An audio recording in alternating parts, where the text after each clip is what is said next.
Allô tout le monde, bonsoir, puis bienvenue ce soir à notre webinaire sur Introduction au TSAF. On est ici ce soir avec Maria Desroches du Centre d'Excellence qui va nous parler. J'ai une couple de choses à discuter avec vous avant qu'on commence la présentation, mais après, on pourra commencer. Donc, comme j'ai dit bonsoir. Moi, je m'appelle Patricia Estebrooks et je serai votre animatrice ce soir. Avant de commencer, j'aimerais prendre un petit moment pour souligner que nous, la Fondation du Nouveau-Brunswick pour l'adoption, sommes une entité provinciale. Nous reconnaissons que nous travaillons sur le territoire traditionnel non cédé des Wolastoqiyik, des Mi'kmaq et des Passamaquoddy. Ce territoire est régi par les traités de paix et d'amitié que ces nations ont signés pour la première fois avec la couronne britannique en 1726.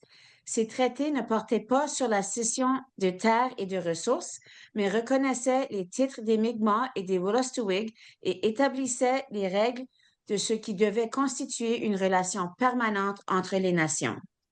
Nous, le personnel et les membres du conseil d'administration, témoignons notre respect aux anciens, passés et présents, et aux descendants de cette terre. Nous rendons hommage aux gardiens du savoir et sollicitons leurs conseils dans nos efforts pour établir des relations plus étroites avec les populations autochtones du Nouveau-Brunswick. En tant qu'organisme axé sur les enfants vulnérables du système de prise en charge, nous exprimons ces mots avec humilité et espoir. Donc, ce soir, notre objectif est vraiment de vous informer un peu sur le trouble d'alcoolisation fœtale. Et nous avons la chance d'accueillir Maria Desroches avec nous qui va nous aider à mieux comprendre le sujet. Avant de commencer, je veux vous rappeler que la Fondation du Nouveau-Brunswick pour l'adoption est un organisme sans but lucratif qui travaille à promouvoir et défendre les intérêts des enfants pris en charge de façon permanente par la province. Notre vision est que chaque enfant ou jeune pris en charge de façon permanente par la province trouve une famille permanente. Maintenant, je peux vous parler un petit peu des programmes qu'on a qui s'en viennent, mais la meilleure chose à faire vraiment pour vous informer sur les choses qu'on a disponibles, c'est d'aller à notre site web qui c'est www.nbadoption.ca. Et vous pouvez là trouver toutes les rencontres qu'on a disponibles. Vous pouvez vous inscrire. Mais je veux vous dire que Heather, qui peut faire un coucou, là, c'est elle l'animatrice de nos deux groupes de soutien francophones.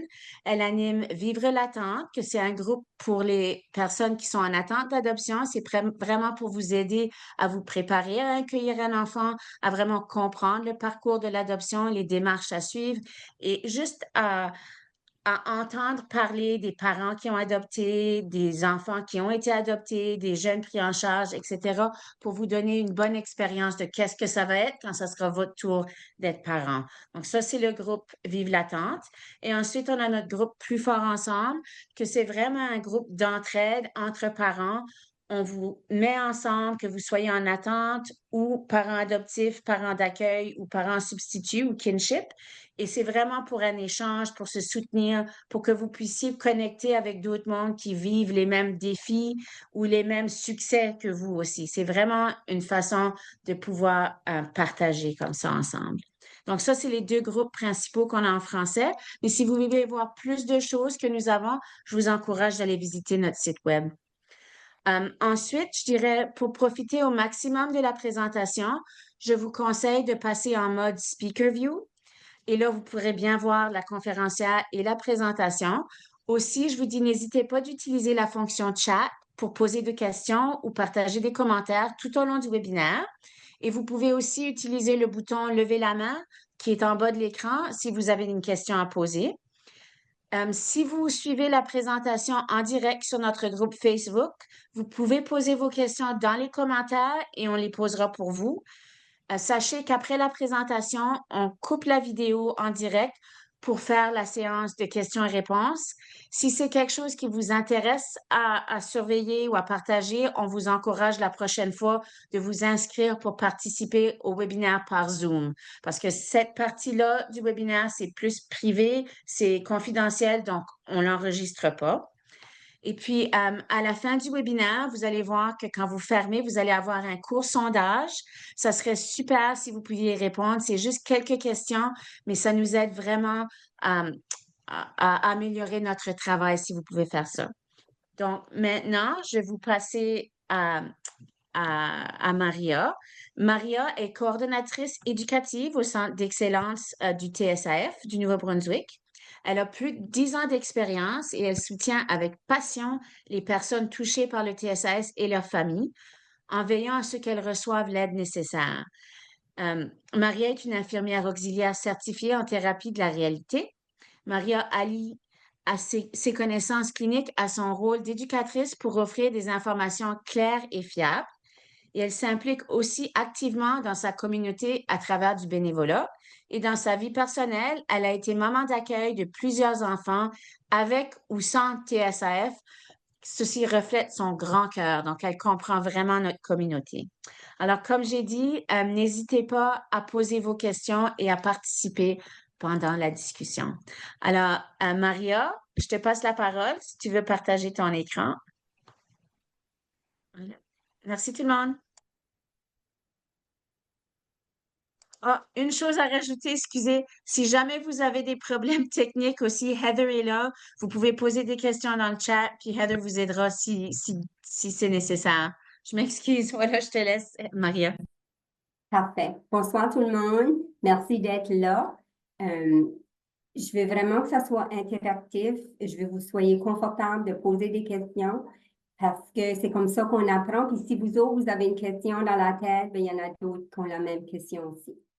Donc, mes objectifs pour ce soir, je veux que vous aider à mieux comprendre le TSAF et les effets de la consommation d'alcool pendant la grossesse, acquérir des connaissances pratiques pour prévenir le TSAF, identifier les caractéristiques principales et les conséquences secondaires associées avec le TSAF, apprendre à reconnaître les symptômes principaux du TSAF et comprendre les difficultés qui peuvent être associées au TSAF, adapter les attentes envers son enfant et découvrir des stratégies concrètes et favoriser son développement et son bien-être. Parce que dans le fond, c'est ça qu'on veut. Donc, c'est quoi le TSAF? Le trouble du spectre de l'alcoolisation fétale. C'est ça le terme diagnostique utilisé pour décrire les impacts au cerveau, puis tout le corps de la personne exposée à l'alcool avant la naissance. Le TSAF, c'est un handicap permanent puis qui ne se guérit pas avec le temps. Les personnes atteintes du TSAF, ils vont connaître des défis significatifs dans leur fonctionnement de tous les jours et auront besoin de support continu dans les domaines suivants: les habiletés motrices, santé physique et mentale, l'apprentissage au niveau de la mémoire, de l'attention, de la communication, la régulation émotionnelle, ainsi qu'au niveau des habiletés sociales pour tenter de maximiser leur plein potentiel et à être capable d'atteindre du succès en fonction de leurs forces et de leurs défis. Chaque personne atteinte du TSAF est unique et présente à la fois des forces et des défis. Ce qu'on ne savait pas avant, on pensait que le TSAF était juste, le dommage était juste au cerveau, mais là, on sait que ça affecte tout l'ensemble du corps. On ne réalisait pas à quel point, mais il y a une recherche qui a été faite, puis ils ont découvert qu'ils ont contacté toutes les personnes à travers le Canada qui étaient adultes et qui étaient atteintes du TSAF pour voir s'il y avait d'autres symptômes physiques. Donc, l'eczéma, 2,7 fois plus élevé, l'arthrose, 3,7 fois plus élevé, l'as, 4,7 fois plus élevé, des malformations cardiaques congénitales, 11,7 fois plus élevé, streptocoque, donc des infections de gorge, 11,8 fois plus élevé, les pneumonies, 21,5 fois plus élevé, les fentes palpatines, 26 fois plus élevé. Ça, c'est, comment on appelle ça, cleft palate. Puis les infections d'oreilles, 146 fois plus élevées que la population normale. Fait, vous voyez à quel point, quand les enfants disent qu'ils ont des bobos ou qu'ils se sentent, qu'ils ont des symptômes, il faut vraiment regarder tout le physique de l'enfant. Parce qu'on a des enfants qui n'ont pas de sensation de mal, ils ne sentent pas leur corps Ça fait que c'est pas évident d'identifier la cause des symptômes que les enfants vont avoir. Ce qu'on sait du trouble du spectre de l'alcoolisation fœtale, la prévalence est de 4%. C'est ça la dernière étude qui a été faite, c'est 4%. Ce qui veut dire que 1,6 million de Canadiens seraient atteints. C'est estimé que plus de 250 enfants naissent chaque année au Nouveau-Brunswick avec le TSAF. Puis gardez en tête qu'avec la COVID, il y a une recherche qui a été faite, puis on sait que la consommation d'alcool pour l'âge de procréation pour les femmes a augmenté de 32%. Plus de 34 000 personnes pourraient être atteintes dans notre province. Et puis ça, c'est des nombres qui sont assez conservateurs. On pense que c'est possiblement même plus. Le trouble du spectre de l'alcoolisation fœtale est reconnu comme la principale cause d'handicap développemental dans le monde occidental. C'est 2 fois plus commun que l'autisme. Puis, je sais que vous connaissez tous quelqu'un qui a un diagnostic de l'autisme, mais le TSAF est quand même 2 fois plus commun. 17 fois plus commun que la paralysie cérébrale, 29 fois plus commun que le syndrome de Down, puis 40 fois plus courant que le syndrome de la Tourette. Juste pour vous donner une idée de comment commun qu'est le TSAF. L'impact économique est gros aussi. C'est très coûteux pour les parents, les aidants et les familles, le système de santé, le système de services sociaux, le système d'éducation, le système de justice, les individus eux-mêmes, puis on dit que cela coûte 9,7 billions de dollars par année au Canada. La consommation d'alcool et les grossesses non planifiées. On dit que 45,5% d'adultes canadiens rapportent avoir consommé de l'alcool au cours des 7 derniers jours, la dernière semaine. Les grossesses non planifiées sont plus élevées de 60%. Fait que, vu le gros taux de consommation, puis le gros taux de grossesse non planifiée, c'est encore plus un risque d'avoir une grossesse qui pourrait avoir un enfant qui va naître avec le TSAF. 10 à 15% des grossesses au Canada sont exposées à l'alcool. Les lignes directrices canadiennes sur la consommation d'alcool, une canette de bière, qui serait comme 5 onces d'alcool chic. Il y a quelqu'un qui me disait que maintenant, il y a de la bière que tu peux même avoir 7%. Ça, je ne l'ai pas ici, mais 5% de canette de bière, une canette de 12 onces, OK, serait considérée une consommation. Pour le fort, c'est 1,5 onces, puis ça serait du fort à 40%, qui serait considéré une consommation. Puis l'autre, c'est 12% d'alcool pour le vin, c'est 5% d'alcool. Fait que ça, là, ça serait comme le fond du verre de vin. Fait que si vous considérez comment de consommation qui est faite, pour les femmes, une binge, qui voudrait dire une consommation à risque, c'est 2 consommations, puis pour un homme, une binge est considérée 3 consommations. Dans un verre de vin, on peut dépasser et avoir la binge.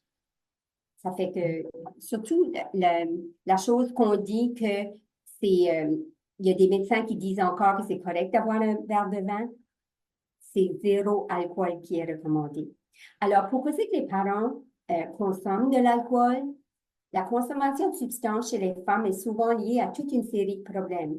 Ils ne savent pas qu'elles sont enceintes. Vous allez comprendre pourquoi dans quelques minutes. Problèmes de santé mentale, des abus sexuels. La consommation d'alcool est la norme dans leur groupe social. Puis même au jour d'aujourd'hui, c'est pas juste la norme, c'est presque une attente. Allez à un party et disez que vous n'allez pas consommer. Vous avez cette pression-là, ben comment tu vas boire un verre, tu sais? Fait que il y a beaucoup de pression sociale pour consommer. Problèmes de santé physique, des traumatismes, des défis liés aux déterminants sociaux de la santé, la sécurité alimentaire, faible soutien social, pauvreté profonde, conditions de vie précaires, l'itinérance, le chômage, Fait que vous voyez qu'il y a quand même beaucoup de risques. Le plus grand risque pour les femmes, le plus grand défi pour les femmes d'aller chercher de l'aide, c'est la honte et la culpabilité, le traumatisme, la peur que leur enfant leur soit enlevé, la peur d'un traitement préjudiciable, les sentiments de dépression, de faible estime de soi, la croyance qu'ils peuvent changer seuls, sans aide ni soutien, le manque d'informations et de services accessibles, puis les listes d'attente pour les services de traitement. On sait que maintenant, la priorité est chez les femmes enceintes, mais c'est quand même difficile pour les femmes. Alors, pourquoi la consommation est-elle si acceptable? C'est devenu la norme, comme on disait. Mais il y a aussi tellement d'occasions de consommer. Tu sais, comme ici, l'exemple, c'est des mariages, des célébrations. C'est vendredi. On a même commencé à nommer les occasions. Pas juste vendredi, c'est vendredi. Puis toute autre occasion qu'on a de consommer. Les jeunes sont influencés par ce qu'ils pensent que leurs pères font. C'est la pression des pères, ils veulent faire comme les autres. L'alcool semble plus glam, surtout l'histoire du verre de vin, les 5 à 7. L'alcool est en corrélation avec la relaxation aussi. On pense qu'après une grosse journée, c'est ça, on veut consommer. Là, j'ai de la misère à voir le bout de mon écran. Pourquoi? Vous devinez. L'alcool, c'est une toxine et un tératogène. C'est comme une poison qui traverse facilement le placenta, puis ça cause des dommages au fœtus en développement à tout moment de la grossesse. Fait à n'importe quel moment que la consommation est faite, puis même que la recherche commence à montrer que le fœtus va baigner dans l'alcool, dans l'eau amniotique, plus longtemps même que nous, les adultes. Mais si tu penses à un fœtus qui est tellement petit comparé à une personne adulte, je pense que c'est jusqu'à 48 heures que le bébé peut baigner dans voyons, le liquide amniotique qui est affecté. Donc, qu'est-ce que ça fait? Ça peut causer des morts-naissances, qu'on appelle des stillbirths, des fausses couches, des retards de croissance intra-utérine, naissance prématurée, insuffisance pondérale à la naissance, qui veut dire un plus petit poids, puis aussi, malheureusement, qui peut causer le TFS. Donc, ici, j'ai une vidéo qu'on va voir si ça va marcher. J'aurais dû dire ça dès le début. Le vidéo, il est en anglais. Je vais m'excuser dès le début. On a très peu de ressources en français à date. Puis celui-ci, je l'aime beaucoup. Welcome to Module 1. In today's session, we will be introducing the effects of prenatal alcohol exposure on the developing brain. Our objectives are to explain that due to the teratogenic or toxic properties of alcohol, prenatal exposure to alcohol leads to brain injury that is scattered across areas of functioning related to the progression or hierarchical way that the brain develops. The impact of alcohol on the developing brain affects individuals differently, and this means that making predictions about specific strengths and challenges can be difficult, both within and between affected individuals. However, we do know, based on the pattern of brain growth, that the greatest areas of difficulty will typically be in regions of the brain that are further from the brainstem. We would like you to note 3 core messages when considering prenatal alcohol exposure and the process of brain development. First, that alcohol is a teratogen. Second, that the brain grows from bottom to top. And third, because of the way the brain grows, some regions are more impacted by alcohol than others. We will explain each of these 3 core messages further. Alcohol is a teratogen, which means 2 things. 1, that alcohol can cross the placental barrier. And 2, alcohol is capable of interfering with the development of the growing embryo and fetus.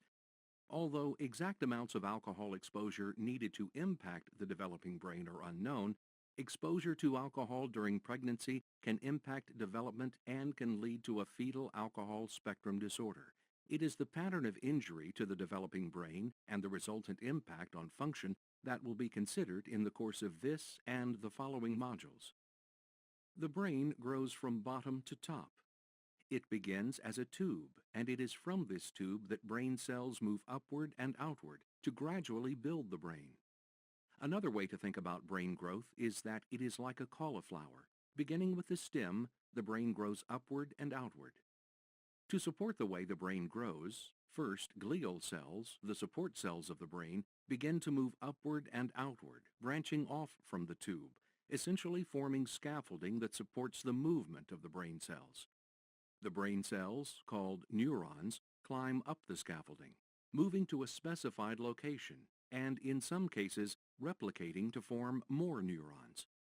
Some neurons have a short journey, others have a long journey. When alcohol is introduced to the process of brain growth, it may disrupt the cells in many ways, damaging the basic scaffolding, confusing the neurons so they are unsure of where they need to go, and/or killing the neurons themselves. Which specific neurons are impacted depends on the timing and the amount of alcohol exposure.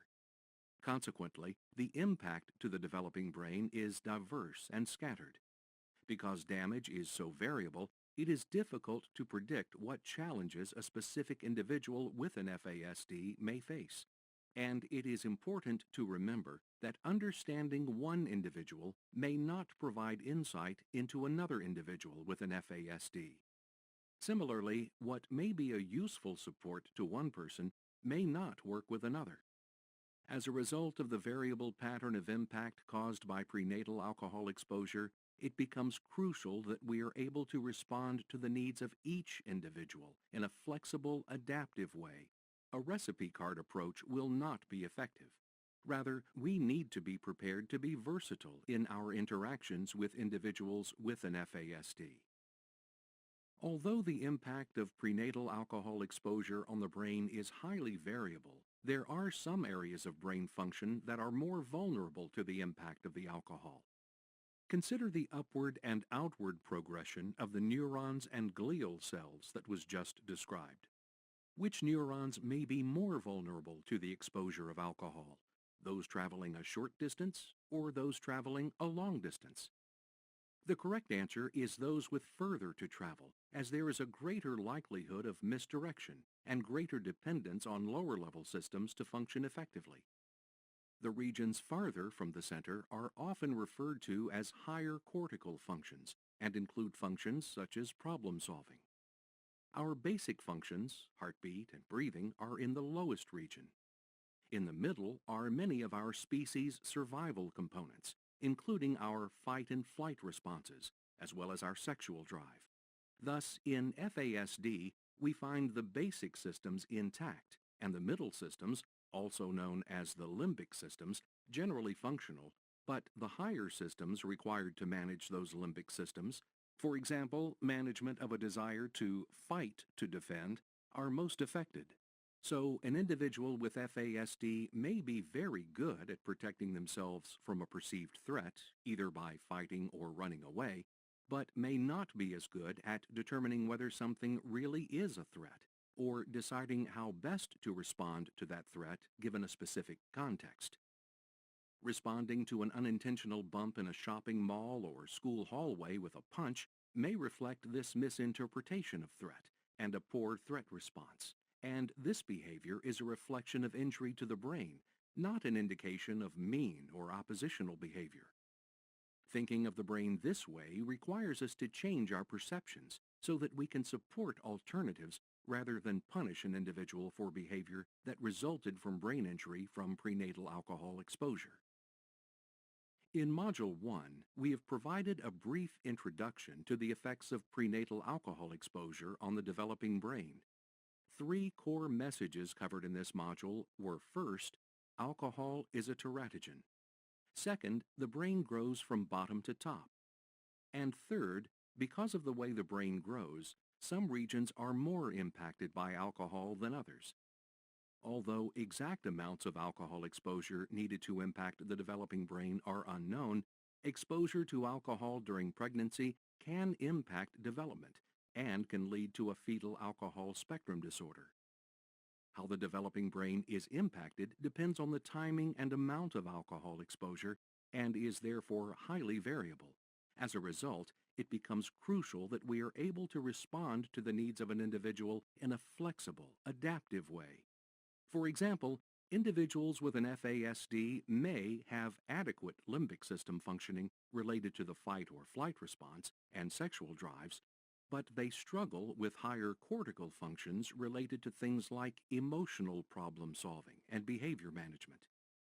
In the next module, we will explore brain functioning and FASD a bit further and explain how a process-based approach to understanding behavior is helpful when responding to individuals with an FASD.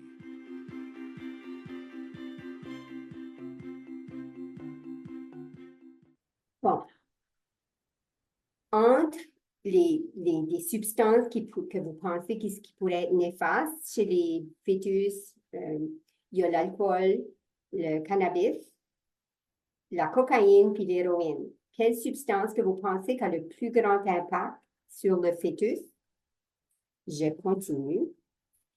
Juste pour vous donner une idée, donc avec ceux qui en ont deux, c'est des effets importants, comme juste avec une étoile, c'est juste l'effet aussi. Donc, pour la croissance fœtale, la nicotine peut avoir un effet, c'est que ça va faire le bébé va naître avec un poids, un plus petit poids, mais l'alcool, comme vous voyez, a plus d'effets. La marijuana, les opioïdes, la cocaïne aussi, puis la méthamphétamine aussi. Mais juste pour vous donner une idée, c'est l'alcool qui a le plus gros impact pour les fœtus puis les bébés.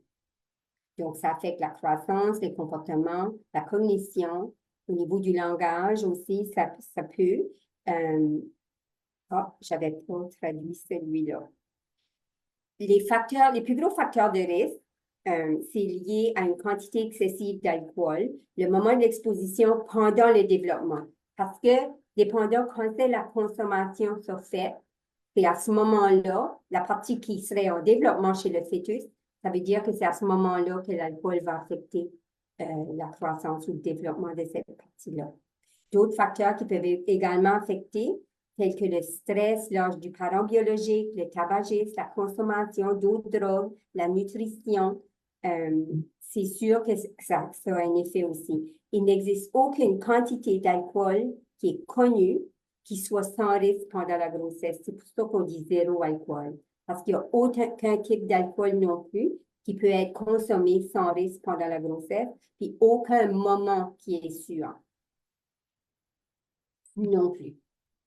Ça fait pourquoi que les personnes consomment, c'est le manque d'éducation, puis de conscience des risques, qu'ils ne savent pas que les risques sont tellement élevés. Les parents sont incapables de décisions éclairées. La santé maternelle, la nutrition, facteurs maternels préexistants aussi, consommation de substances pendant la grossesse, l'âge de la mère aussi, facteurs environnementaux, les prédispositions génétiques et épigénétiques, puis le manque de soins prénataux. L'alcool affecte tout le monde, puis personne n'est à l'abri des risques. Avant, on pensait que la consommation d'alcool appartenait à certaines cultures où les jeunes consomment plus, mais là, on sait que ça appartient à monsieur, madame, tout le monde. Les perceptions concernant la consommation d'alcool pendant la grossesse, bien qu'il soit courant d'associer l'exposition prénatale à l'alcool aux femmes venant des situations défavorisées, le TSAF ne discrimine pas.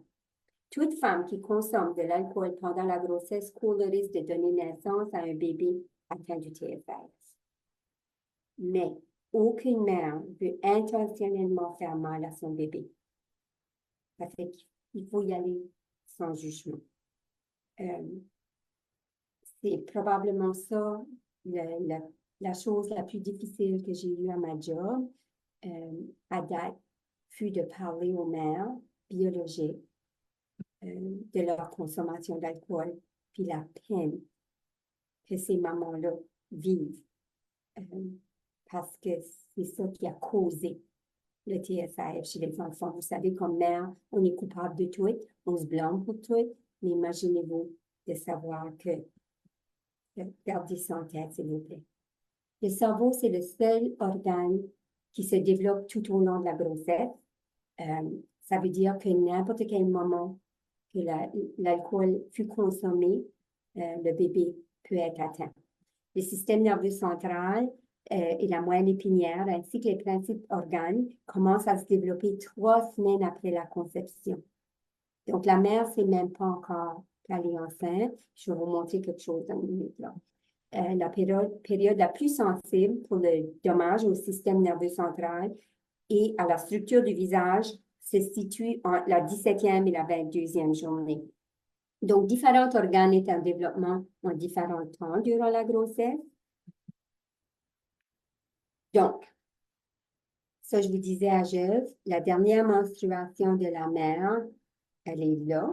14 jours plus tard, c'est à ce moment-là que la mère va ovuler, puis que qu'ils vont faire l'amour, puis féconder le fœtus. Entre la 17e et la 22e journée post-conception, si la mère a consommé une fenêtre de 5 jours, c'est à ce moment-là que les tréfaciaux sont formés. OK? Maman, là, elle va juste savoir à 6 semaines, 8 semaines, 10 semaines ou 12 semaines même qu'elle est enceinte. C'est pour ça qu'on dit, le mode de vie, lui, va continuer jusqu'à ce qu'elle apprenne qu'elle est enceinte. Presque toutes nos mères qui ont eu des enfants, puis ont consommé, quand ils ont su qu'ils étaient enceintes, ils ont arrêté de consommer. Ça fait, pour ceux qui ont eu des enfants, comme Nicole, comment avancer que tu étais dans ta grossesse avant que tu saches que tu étais enceinte, si je peux demander, te souviens-tu? Toi, tu en as 3. My God, ça fait un bout de temps. C'était pas 3 semaines, 4 semaines? Ça veut dire que au moins 3-4 semaines. Puis ça vaut pour tout le monde. Merci, Nicole. Donc, c'est ça. Ça peut être 6 semaines, ça peut être 8 semaines. J'ai des mamans que ça a même été plus. J'ai même, dans le temps, j'avais 2 mères qui avaient été dit qu'ils ne pourraient pas avoir d'enfants. Fait que le mode de vie a été loin avant d'apprendre de la grossesse. Fait qu'il faut faire attention avec les jugements qu'on fait chez ces mères-là. Les traits faciaux que je vous parle de, c'est qu'on fait la mensuration des traits faciaux. Donc, on regarde les yeux. Donc, on fait la mensuration d'un coin de l'œil à l'autre coin. Puis la largeur, de toute la longueur, jusqu'à c'est le plus long. Puis on fait les 2 yeux, puis on fait l'espace entre les 2 yeux. Fait que vous et moi, c'est comme si qu'on a comme un 3e œil. Tout est égal, OK? Mais eux autres, c'est pas tout à fait égal. Il y a un espace plus séparé là. On regarde le philtrum, qui est l'espace entre le nez et la lèvre supérieure. Le philtrum est plus lisse, comme le numéro 5 que vous voyez dans la photo. Puis, on prend en considération les cultures, que les lèvres sont plus épaisses, puis on regarde la lèvre supérieure qui est plus mince, comme vous voyez là. OK. C'est ça qui est les traits faciaux. Puis, moins de 10% ont les traits faciaux. Donc, ça veut dire que 90% et plus de nos jeunes ont des dommages permanents de cerveau, puis on a des attentes pour ces enfants-là qui ont des gros défis pour être capables de rencontrer. Les défis principaux que pour les enfants atteints du TSR, c'est l'impulsivité, des défis à maintenir l'attention, des comportements adaptifs, puis ils ont cette dysmaturité-là. Je vais vous montrer un acétate, après vous allez voir, ça va vous aider à comprendre. Des retards de la parole et du langage, malgré qu'on en a qui s'expriment très bien, mais il faut questionner longtemps pour voir qu'ils ont peut-être pas tout à fait compris. Et ils sont sous-développés socialement. Ça fait qu'ils ont des défis au niveau social avec les pairs, problèmes de mémoire, des performances inconsistantes, puis c'est là qu'ils se mettent dans le trouble à l'école parce que l'enseignant dit lundi, il comprenait, mardi, il l'avait, mercredi, il a compris, puis jeudi, il me dit qu'il ne comprend plus. Il ne se rappelle de rien. Mais c'est vraiment ça, c'est des blancs de mémoire que les enfants éprouvent des défis, puis c'est réel. Difficulté à maintenir l'attention, puis il y en a qui sont beaucoup mouvementés puis agités.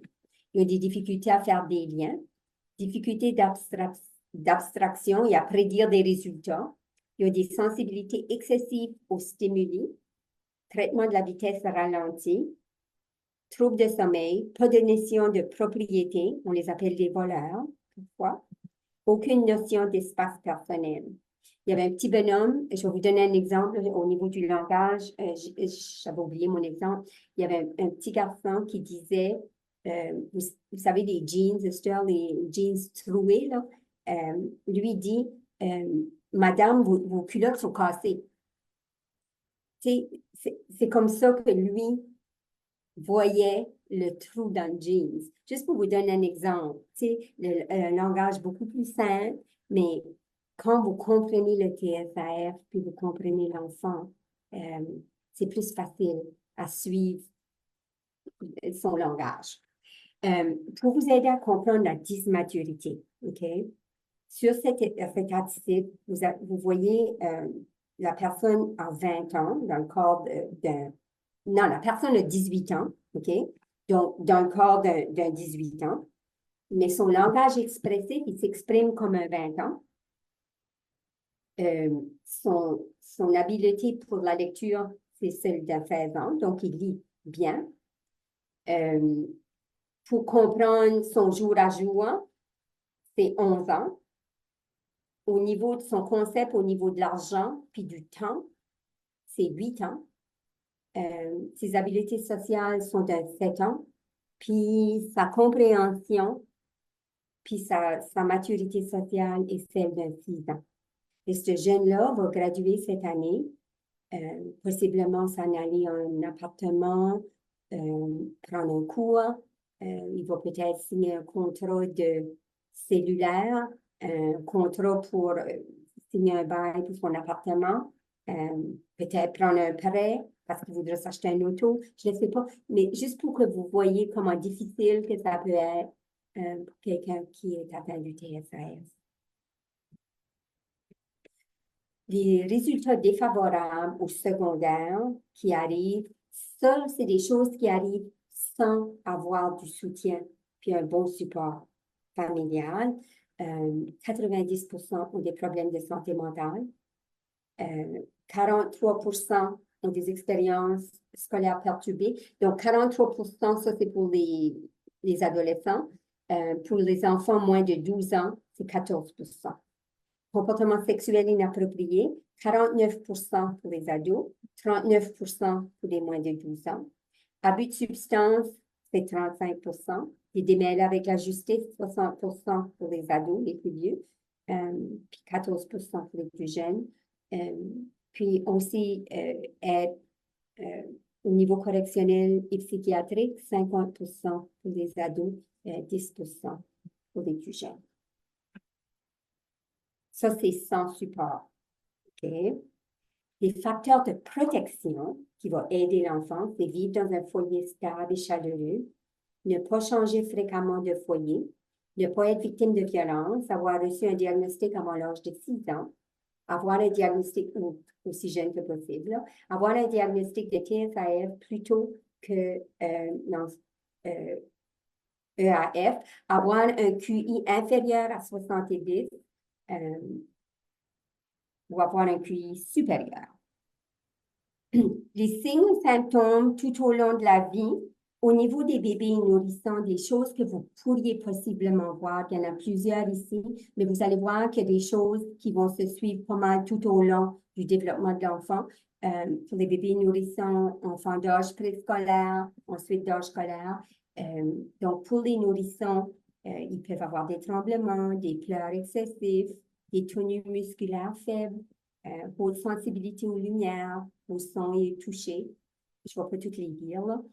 Pour l'âge préscolaire, encore, ils ont des difficultés à passer d'une activité à l'autre, une courte durée d'attention. Ils peuvent être trop amicaux ou sociaux. Ça, c'est les enfants qui iront avec n'importe qui ou la première personne qu'ils rencontrent, c'est comme leur meilleur ami, là. difficulté à suivre des instructions ou à faire ce qui est demandé. Il y a juste des choses là pour vous donner des idées.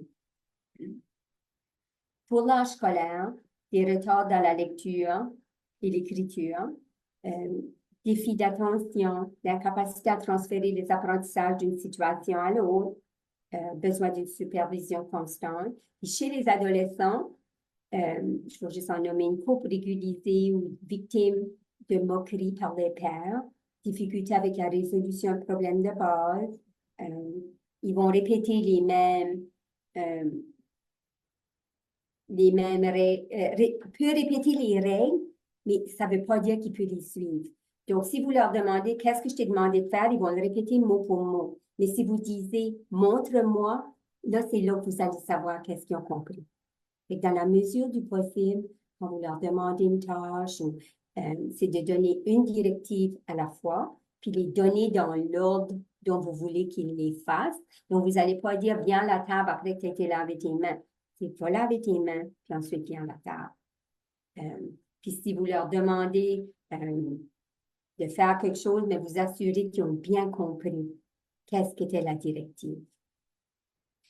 Aussi, c'est des enfants que ils veulent toujours être le boss du jeu. Ils veulent, je ne sais pas comment dire le boss en français, ils veulent contrôler le jeu. Mais ce n'est pas parce qu'ils veulent contrôler le jeu, c'est parce qu'ils veulent jouer, mais ils ne savent pas s'ils pourront jouer avec vos règles. Puis d'apprendre des règles comme ça d'un jeu, ça peut être très difficile. Fait que c'est pour ça qu'ils veulent gérer le jeu. C'est juste pour vous aider à comprendre un petit peu plus. Aussi pour les adolescents, c'est à ce moment-là qu'ils vont commencer à être plus motivés, faible estime de soi, puis plus de risques de dépression. Parce qu'imaginez-vous, on est dans un système, ils vont à l'école, ils sont avec monsieur, madame, tout le monde, mais ils ont des gros défis à suivre. Ce sont des enfants ils vont être très fatigués. Parce qu'imaginez-vous tout ce que le cerveau a besoin de faire durant la journée scolaire. Tout ce que votre cerveau fait pour vous autres, même de la minute que votre alarme sonne le matin, pour vous pensiez, soit que tu peux snooze, je ne sais pas comment dire snooze en français, ou que vous allez les deux pieds à terre puis vous levez tout de suite. Mais là, vous avez des décisions. Vous allez probablement à la salle de bain, mais qu'est-ce que je vais faire aujourd'hui? Qu'est-ce que je vais manger pour déjeuner? Déjà, votre cerveau fait déjà beaucoup pour vous autres sans même que vous réalisiez. Fait qu'imaginez-vous, avec un cerveau qui a plus de défis, ça prend plus de temps. Fait que même juste ça, je peux vous le dire après. Comme adulte aussi, il y a des défis, incapacité à vivre de manière autonome. Mais si vous pensez à la manière que vous vous organisez, si je vous enlevais tous vos systèmes d'alarme, tous vos agendas, tous vos n'importe quoi qui vous aide à gérer votre temps, comment vous seriez capable de fonctionner? Vous aviez des défis. C'est que vous avez été capable d'aller chercher les outils que vous aviez besoin pour venir en aide, pour être capable de mieux fonctionner.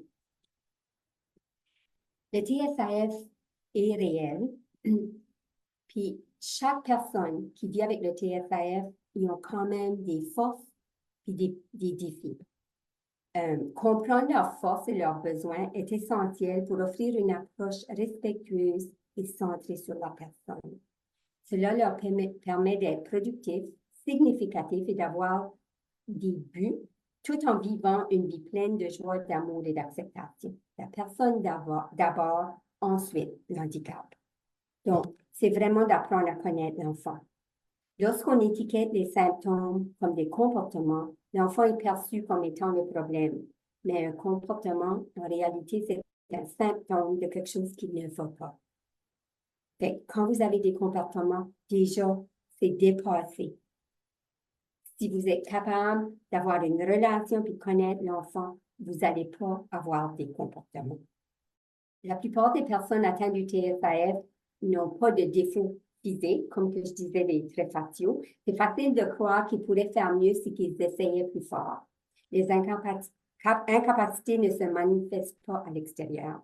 Ils ont un rythme cognitif qui est plus lent en raison de la difficulté que le cerveau rencontre pour essayer de traiter l'information comme il faut.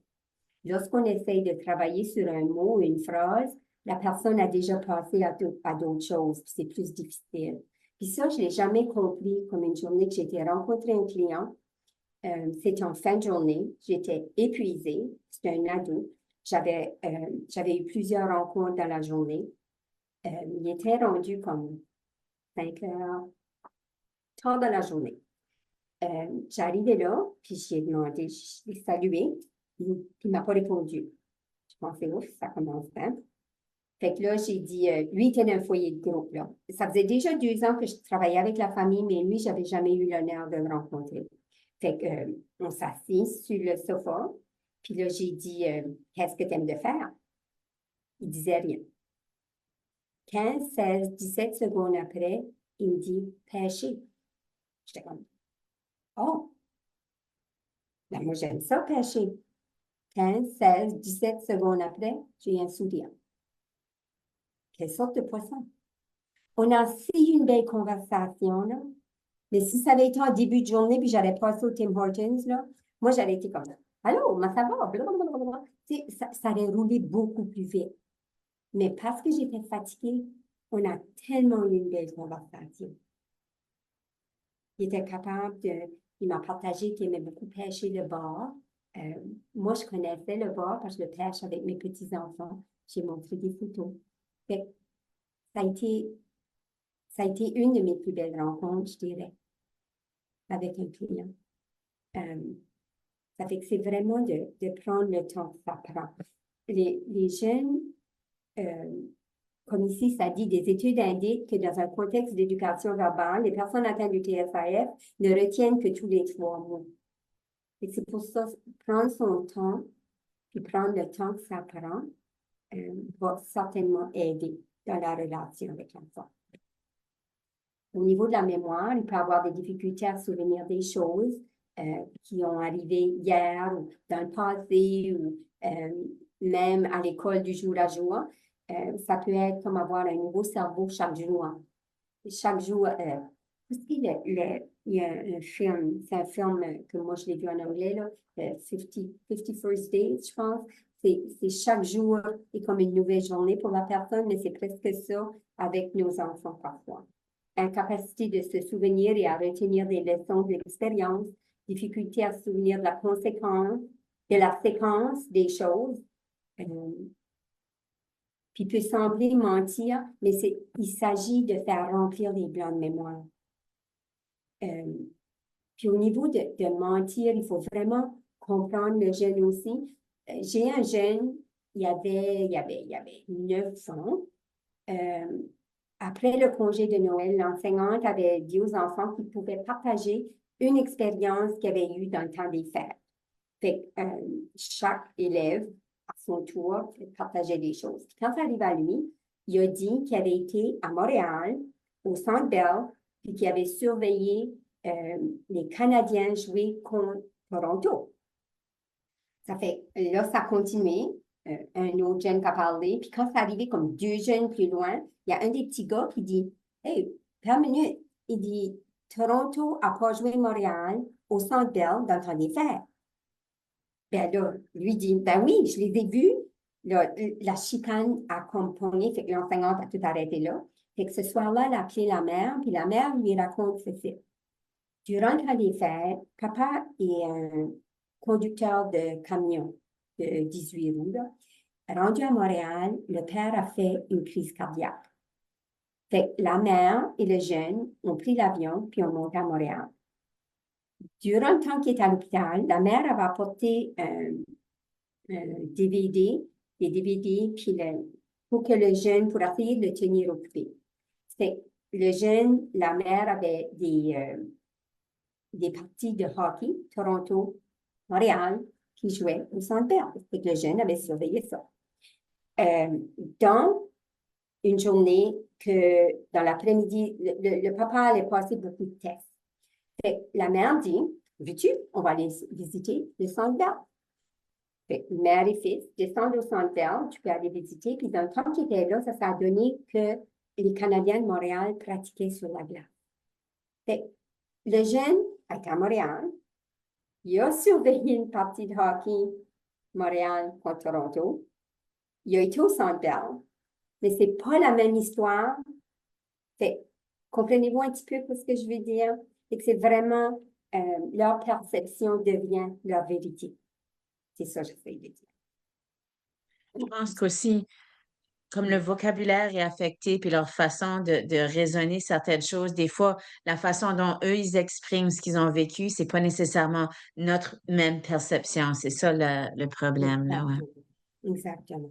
Exactement. Il faut vraiment reformuler notre manière de penser, de penser. C'est pas qu'ils ne veulent pas, ça se peut qu'ils ne peuvent pas. Fait que prévoir des problèmes va éliminer l'escalade et la surcharge de stimuli. Assurer une supervision constante pour éviter les crises. Mieux vaut prévenir que gérer des crises. Enseigner les attitudes de vie quotidienne et incorporer l'apprentissage d'après leur force.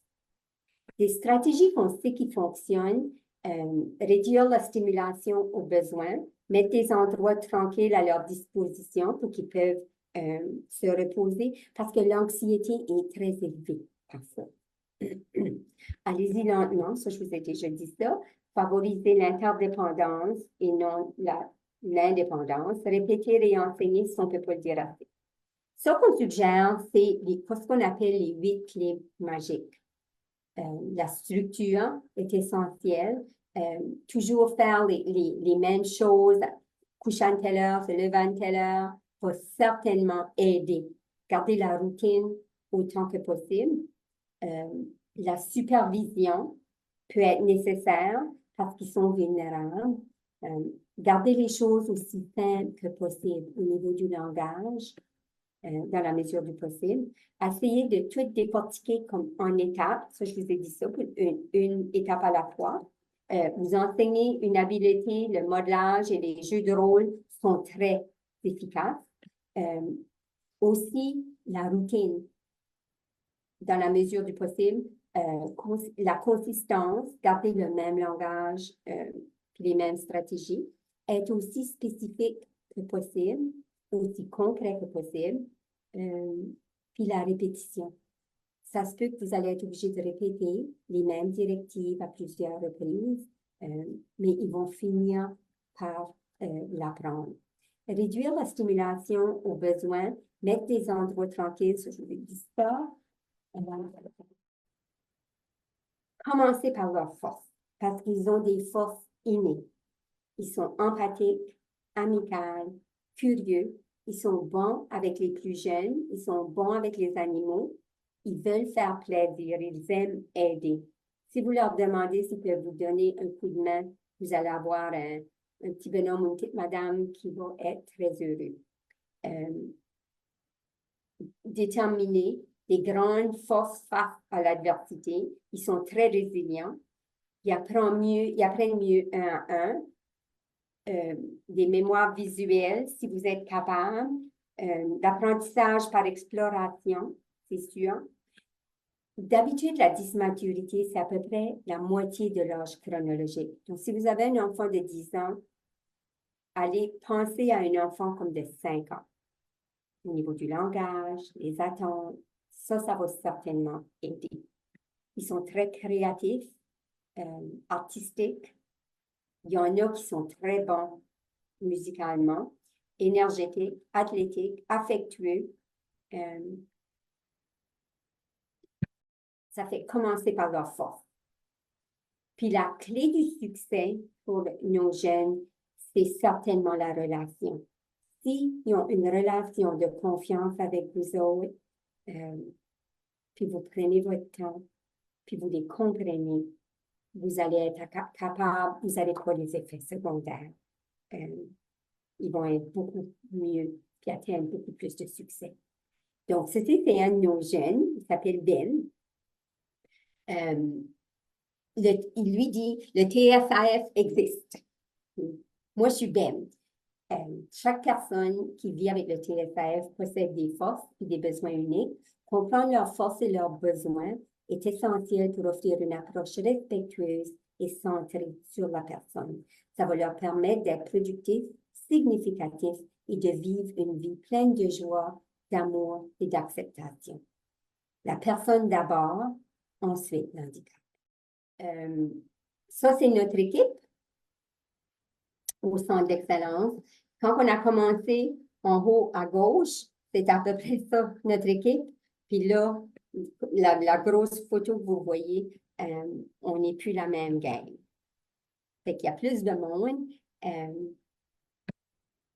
On couvre toute la province du Nouveau-Brunswick. On a un bureau à Hamilton, on a un à Moncton, à Fredericton et à Saint-Jean. Puis on a aussi 2 agents communautaires des communautés des Premières Nations. Il y en a une qui couvre la moitié de la province du Nord, puis l'autre qui couvre la province du Sud. Attends, là, je vais juste. Il y a quelqu'un qui avait posé une question à Oui. propos tu sais, des mensonges, puis ça. Oui. Il avait comme mélangé les 2 histoires ensemble dans sa mémoire. Oui. Qu'est-ce qui arrive vraiment? Ces enfants-là, ils se souviennent des petits bouts de morceaux ici et là, et ils construisent leurs propres souvenirs. C'est pas eux autres mêmes, c'est leur cerveau qui met ça ensemble, puis c'est ça le souvenir qu'ils ont. Donc, si tu leur demandes à eux, est-ce que ça, c'est vraiment ce qui s'est passé? Ils sont convaincus à 100% qu'ils sont en train de te dire la vérité. Tu peux leur dire, c'est un mensonge, c'est pas vrai. Ils vont se frustrer puis dire, non, c'est ça qui m'est arrivé, c'est comme ça que je m'en souviens, parce que c'est vraiment ça que leur cerveau leur dit. Puis c'est ça qui est difficile comme parent quand tu sais, non, la chemise était bleue, puis il dit non, la chemise, c'est ma chemise verte, c'est pas la bleue. Puis ils sont convaincus de ça. Donc, c'est vraiment aux parents ou à l'adulte de Oui. comprendre puis se dire, OK, on va juste laisser faire ça. C'est sa façon de comprendre ce qui s'est passé, puis on va pas le corriger, quoi. C'est ça. Exactement. Merci. Oui, c'est en plein ça. Parce que leur perception devient leur vérité. Fait qu'il y a des choses que, oui, il va falloir adresser, mais il y a des choses, comme tu dis, si c'est bleu ou vert, il y a des choses qu'on peut laisser quand même passer. Donc, à notre centre d'excellence, les services qu'on peut offrir, ce qu'on fait, on est un programme provincial bilingue axé sur le développement de la capacité communautaire. On fait de la prévention. On fait une évaluation diagnostique de 0 à 18 ans. Mais si on a la référence, on a jusqu'à ce que l'enfant a 21 ans pour la clinique. On ne fait pas d'adultes encore, mais on est en train de créer des cliniques diagnostiques satellites autour de la province qui vont certainement faire avancer nos cliniques. On fait des consultations cliniques, on offre du support pré- et post-clinique. On fait de l'éducation, des formations comme à soir. On fait des formations individualisées aussi, puis aussi qui est culturellement approprié et sécuritaire. On fait l'inclusion des clients et des familles partenaires. On fournit une expertise de la matière dans le domaine du TSAF. On renforce les capacités de la communauté par l'engagement du public. Le diagnostic du TSAF est effectué par une équipe interdisciplinaire avec l'intégration des aînés lorsque nécessaire. Puis je vais vous montrer, ça va vous aider à comprendre un petit peu là. On a nos coordinateurs communautaires régionaux, puis des agents de liaison de Premières Nations. On dit que c'est la clé de notre succès. On est aussi assurance de la qualité et standardisation de la prestation des services.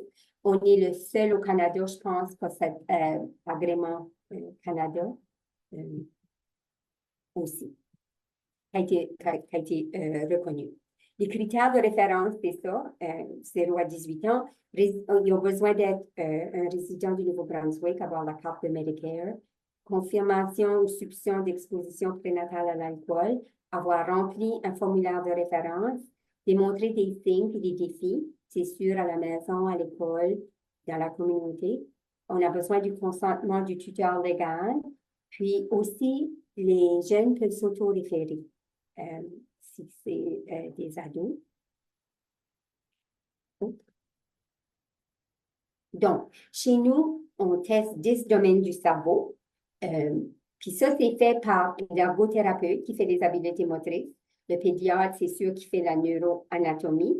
L'orthophoniste fait le langage. Puis la psychologue fait cognition, les rendements scolaires, la mémoire, l'attention, les fonctions exécutives, la régulation de l'affect, puis le comportement adaptif. Donc, ça, c'est sur étalé sur 4 jours. La dernière journée, la famille reçoit le résultat, puis ils vont partir avec un document préliminaire avec toutes les recommandations. Puis ensuite, quelques mois plus tard, ils vont recevoir le document final avec les recommandations qui vont être les mêmes, mais tous les détails des testings qui ont été faits sont envoyés chez le médecin de famille ou le pédiatre de l'enfant. Puis sont disponibles sur demande. Je vais vous expliquer un petit peu c'est quoi les 10 domaines du cerveau. Je ne sais pas combien de temps il nous reste. Encore du temps. Donc, au niveau de la neuroanatomie, c'est sûr que c'est le physique aussi, mais ils peuvent avoir une tête un petit peu plus petite. On appelle ça une microcéphalie. Les troubles de convulsion, des anomalies avec l'imagerie, par exemple, comme le EEG, des choses comme ça, compatibles avec une exposition prénatale à l'alcool. Ensuite, fonction exécutive, il peut avoir des difficultés avec la planification, les séquences, la résolution de problèmes. Puis comme vous vous rappelez sur la vidéo, il disait que les fonctions exécutives, c'est le frontal du cerveau. Fait que c'est là qui est la partie d'habitude qui est le plus affectée. Ils ont plus de difficultés avec l'organisation, l'impulsivité, l'hyperactivité, difficulté à comprendre le cause à effet, puis être capable de contrôler les comportements. Puis aussi d'être capable d'identifier, comme il disait dans la vidéo, qu'est-ce qui est une menace à l'enfant. L'anxiété est tellement élevée qu'ils ont plus de difficultés avec ça. Difficultés avec des transitions et des changements. Ils vont répéter les mêmes erreurs. Difficultés avec des concepts, des idées, des choses abstraites. Être aussi concret que possible va certainement aider. Les comportements adaptifs, ils peuvent ne pas comprendre des limites personnelles et trouver des difficultés à lire les indices sociaux, le non-verbal, socialement, émotionnellement immatures. Ils peuvent se comporter de manière plus jeune que leur âge. Ils vont souvent s'accorder avec des enfants plus jeunes. Et c'est parce que c'est ça qui est leur niveau développemental. Les compétences motrices peuvent être difficiles. Difficultés avec l'équilibre, la force, ça peut être la coordination, même les motricités fines, difficulté à écrire, à utiliser un crayon. La régulation de l'affect, qui inclut l'anxiété, le déséquilibre de l'humeur,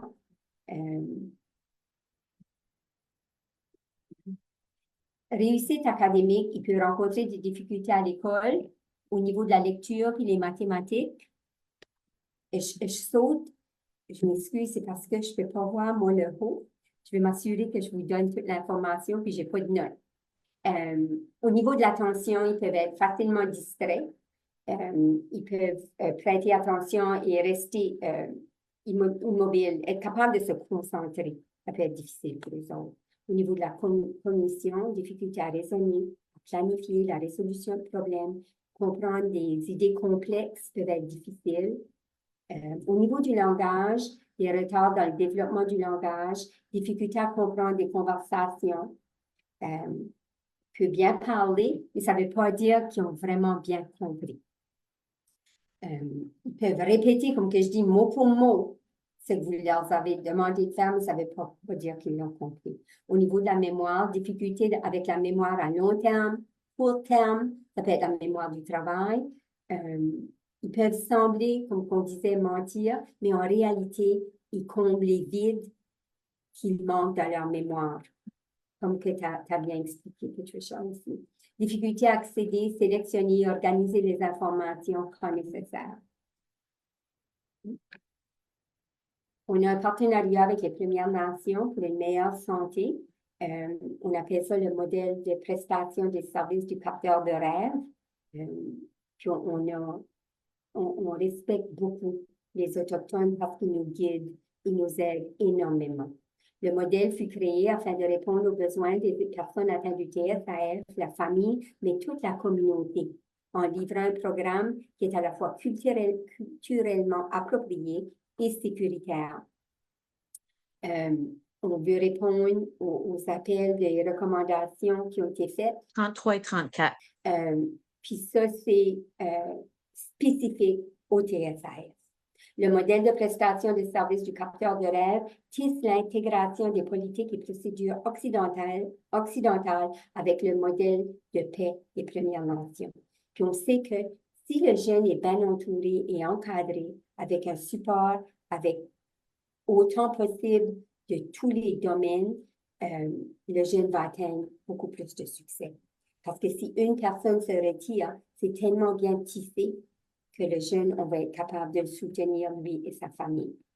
Il s'agit d'une responsabilité partagée entre nous tous, aider à supporter l'interdépendance et faire en sorte que le client puisse atteindre le succès, le plus succès possible en toute sécurité. Parce que le TSAF est un handicap unique et complexe, ça nécessite un soutien et des interventions uniques. On a besoin de votre aide. Cécile, c'est une mère adoptive qui dit que les enfants avec le TSAF ont besoin de compréhension, de compassion, ils ont besoin de temps, de support, puis beaucoup d'amour. On a une petite question dans le groupe Facebook, Maria. C'est comment savoir si un enfant autiste a aussi le TSAF? C'est une bonne question. C'est de faire une référence. On peut faire une référence au centre. Moi, je connais pas beaucoup l'autisme, mais de ce que je sais, les enfants avec l'autisme, le cause à effet, ils vont comprendre une conséquence. Ils vont apprendre par une conséquence. Tandis que nos enfants avec le TSAF ne comprennent pas avec une conséquence. Pour les autres, c'est comme une injustice parce qu'ils ne savent pas ce qu'ils ont fait de mal. Fait que je dirais que ça serait probablement ça, la différence. Ouais, parce que ce qui arrive, c'est avec les deux, il y a beaucoup des symptômes parce que finalement, pour les deux diagnostics, on travaille les symptômes qui arrivent. Puis il y en a beaucoup qui se ressemblent, mais c'est ça, tu vas trouver quelques-uns qui sont différents. Et comme tu dis, ça, c'est le plus gros, c'est ne pas comprendre les conséquences. Donc, ils n'apprennent pas des erreurs qu'il faut ou une punition, ça ne va pas leur empêcher de faire la même erreur une autre fois ou la même chose une autre fois. Ils ne font pas la relation. C'est ça. Les autres, c'est comme une injustice parce qu'ils savent pas ce qu'ils ont fait de mal. Ouais.